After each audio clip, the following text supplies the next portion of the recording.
hello guys আজি এটা বেলেগ ৰেচিপি লৈ আপোনালোকৰ ওচৰলৈ আহিছোঁ আজি আসলে মৰ্ণিং মোৰ ভাইটিয়ে বনাব শুকান মাছৰ এটা ৰেচিপি বলকচোন চাওঁ কেনেকৈ বনাই এফালে আমি লৈছোঁ বিলাহী কাটি লৈছোঁ দুটা আৰু এফালে পিঁয়াজ এফালে জলকীয়া আদা নহৰু পেষ্ট আৰু এফালে শুকান মাছখিনি গৰম পানীত তিয়াই থৈছোঁ অলপ কোমলিবৰ কাৰণে আৰু এইফালে আমি ৰেডি কৰি ল'লোঁ এয়া তেল দি দিলোঁ কেৰাহীত অলৰেডি সব ৰেডিয়ে হৈ আছে আমি এটা আৰম্ভ কৰিম আৰু বনাবৰ কাৰণে এয়া পিঁয়াজ দি দিলোঁ এতিয়া কেৰাহীত পিঁয়াজখিনি অলপ ৰঙচুৱা হোৱাকৈ ভাজিম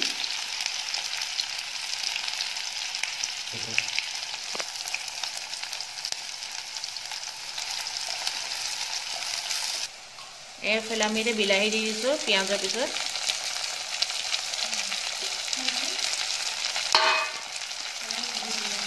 এইখিনি ভাজিব লাগিব এতিয়া বিলাহীখিনি অকণমান গলি যোৱালৈকে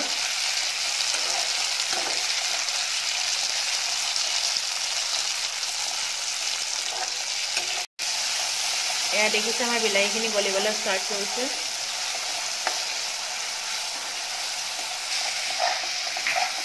এইফালে লগতে আমি নহৰু আৰু জলকীয়া পেষ্টটো দি দিলোঁ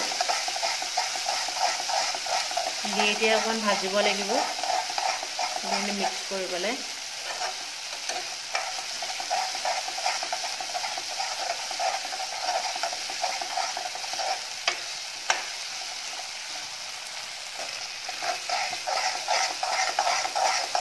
এইফালে আমাৰ গোটেইখিনি পেষ্টখিনি ধুনীয়াকৈ গলি গৈছে এতিয়া বিলাহী চিলাহী লগত মিলি পেলাই এয়া এতিয়া শুকান মাছ এড কৰি দিছোঁ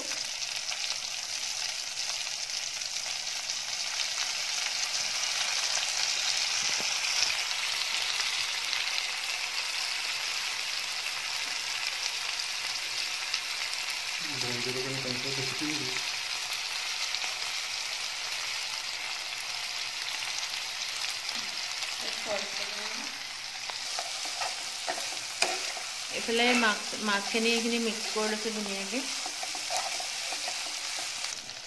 এয়া নিমখ এড কৰিছোঁ এতিয়া এতিয়া হালধি পাউডাৰ এড কৰিছোঁ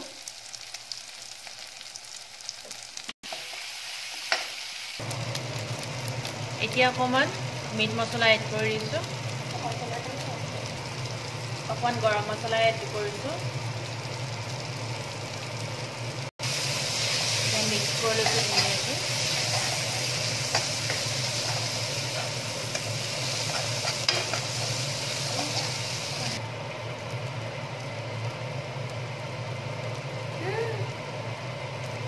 এতিয়া অকণমান জিৰা পাউডাৰো এড কৰি দিছোঁ ইয়াতে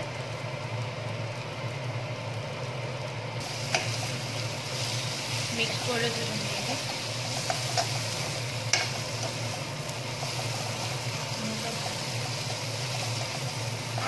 এইফালে দেখিছে শুকান মাছৰ চব্জি হৈ গ'ল আমাৰ এইখিনি নমালোঁ গেছ বন্ধ কৰিলোঁ আৰু এইফালে মই বনাই ল'লোঁ এয়া আলু ভাজি স্লাইচ কৰি পেলাই এইফালে বনালোঁ এয়া চালাড এয়া আন্দা ভুজিয়া এয়া আজি আমাৰ থালি আলু ভজা ভাত জলকীয়া নেমু শুকান মাছৰ চাটনি আন্দা ভুজিয়া চালাড দালি আজি ৰেচিপিটো চাই যদি ভাল পালে লাইক কৰিব কমেণ্ট কৰিব আৰু শ্বেয়াৰ কৰিব